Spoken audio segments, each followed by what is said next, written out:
यह शरारती लड़की फ्रिज में बैठती है, लेकिन जब उसे ठंड लगती है तो वो जाना चाहती है। वो रेफ्रिजरेटर का दरवाजा भी नहीं खोल सकती, केवल रेफ्रिजरेटर को लगातार हिलते हुए देखें। पूरे घर में लड़की की आवाज गूंज उठी। बच्चे की माँ नहीं हिली। 3 साल का जियो मेई।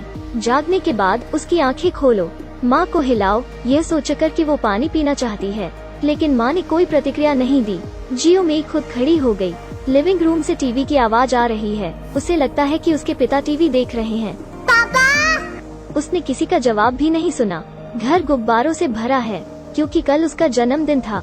वो बाहर जाकर अपने पिता को ढूंढना चाहती है, लेकिन वो दरवाजे के घुंडी तक पहुंचने के लिए पर्याप्त नहीं है। उसने देखा कि नल बंद नहीं था।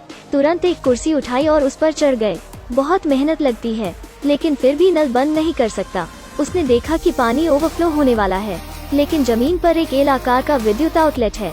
एक बार बिजली का आउटलेट गीला हो जाता है, परिणाम बहुत अप्रत्याशित होंगे। जियो मेई अपने साथ टीवी देखने के लिए अपनी माँ को जगाना चाहती है। उसने देखा कि उसकी माँ ने कोई प्रतिक्रिया नहीं दी। वो रिमोट का इस्तेमाल कर रही है। उस चैनल पर जाएं जिसे उसकी माँ सबसे ज्यादा देखना पसंद करती है, और टीवी को बहुत जोर से चालू करो। लेकिन उसकी माँ ने फिर भी कोई प्रतिक्रिया नहीं दी। जियो मेई थोड़ा डरा हुआ है, रोना शुरू कर दिया। उसने अपनी माँ को हिलाने के लिए अपनी पूरी ताकत लगा दी।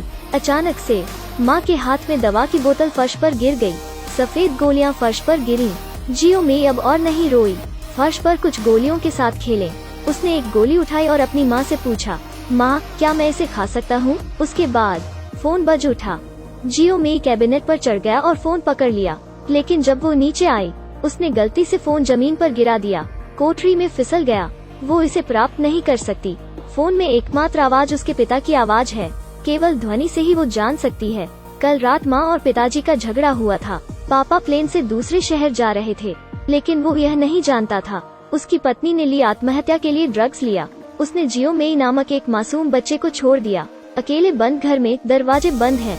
माँ मर चुकी है, लेकिन वो नहीं जानती थी। उसने अपनी माँ के चेहरे पर बैंगनी निशान देखे। स्पष्ट रूप से मरने से पहले उसे घरेलू हिंसा का सामना करना पड़ा। जियो मेई फेस क्रीम लेता है। अपनी माँ के चेहरे को धीरे से रगड़े। वो अपनी माँ के घाव का इलाज करना चाहती है। अचानक से जियो मेई से कुछ गंध आती है। पता चला कि लोहा पहले से ही कपड़े जला रहा था। छोटी लड़की ने पैंट को फर्श पर रख दिया। पैंट धुएं के बादल छोड़ रहे थे। लोहे ने जगाई उसकी जिज्ञासा। वो लोहे के चारों ओर दौड़ी। इसका स्त्री पक्ष बहुत गर्म है। वो बाहर पहुंची और उसे थोड़ा छुआ। इतनी गर्म कि वो फूट फूट कर रोने लगी। रोती हुई माँ पर चढ़ो, रो जब तक वो सो नहीं गई। जियो मेई फिर से जाग गया। वो प्यासी थी। वो दूध पीना चाहती थी। वो माँ को हिलाना बंद नहीं करती, लेकिन माँ फिर भी कोई जवाब नहीं देती।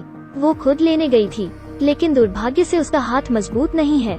दूध फर्श पर गिर गया। जियो मेई ने फर्श को पोंछने के लिए एक तौलिया लिया। वो केक खाने के लिए ले गई, लेकिन केक भी जमीन पर गिर गया। जियो मेई ने केक को ओवन में डाल दिया, लेकिन वो नहीं जानती कि कैसे अभिनय करना है। मनमाने ढंग से एक बटन दबाएं। ओवन खोलने के बाद फिर केक जल गया। उसे बचा हुआ केक लेना था। सेंकने के लिए आग का प्रयोग करें। तेजी। इसे जला दिया गया था। वो चूल्हा बंद करना चाहती थी, लेकिन वो नहीं जानती थी कि क्या करना है। वो अपने मुंह से आग बुझाना चाहती थी, लेकिन क्योंकि यह बहुत करीब है, उसने उसे जला दिया। वो रेफ्रिजरेटर के सामने खड़ी थी। उसकी सारी शक्ति का प्रयोग करें।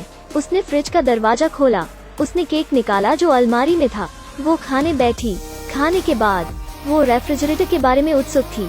उसने फ्रिज से सब कुछ निकाल लिया। फिर उसमें बैठो। धीरे धीरे दरवाजा बंद करो। लेकिन जब वो बाहर जाना चाहती थी, उसने पाया कि वो कोठरी का दरवाजा नहीं खोल सकती थी।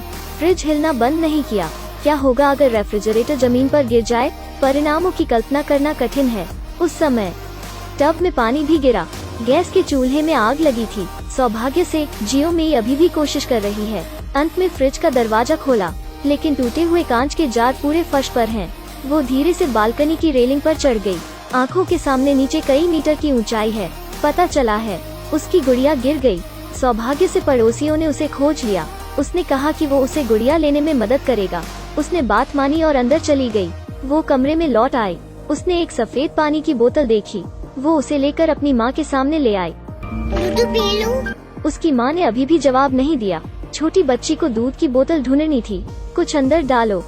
क्योंकि उसकी ताकत बहुत कमजोर है, तो पूरी बोतल बिखर गई। वो अपनी माँ के सामने आ गई। उसने रोना बंद नहीं किया। जियो मेई के फिर से नीचे आने तक प्रतीक्षा करें। हर जगह पानी है। अगर पानी ऊपर उठता है और बिजली के आउटलेट से चिपक जाता है, परिणाम भयावह होंगे। जियो मेई ने पानी से भरे फर्श पर कदम रखा, टेबल के नीचे चला गया। कुछ खाना मिला। इस पल फोन फिर से बज उठा। जियो मेई ने अपना फोन निकालने के लिए एक शासक का इस्तेमाल किया। ये अभी भी पिताजी की कॉल है। अब मेरे पापा कम गुस्से में थे। उसने जियो मेई से पूछा उसकी माँ क्या कर रही थी। वो कहती रही मम्मा नन्नू, मम्मा नन्नू। वो जानता था कि कुछ सही नहीं था। वो बहुत भ्रमित था। ड्राइवर से कहा घूमो।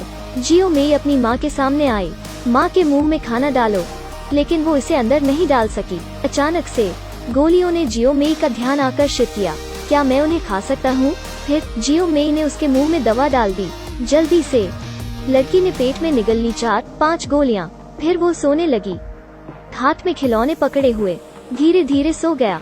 घर अब खतरा हर जगह मौजूद है। बिजली के लोहे को अभी तक नहीं काटा गया है। नल अभी भी चल रहा है। एल के आकार का विद्युत आउटलेट अभी भी बाहर के संपर्क में है। गैस का चूल्हा अभी भी जल रहा है।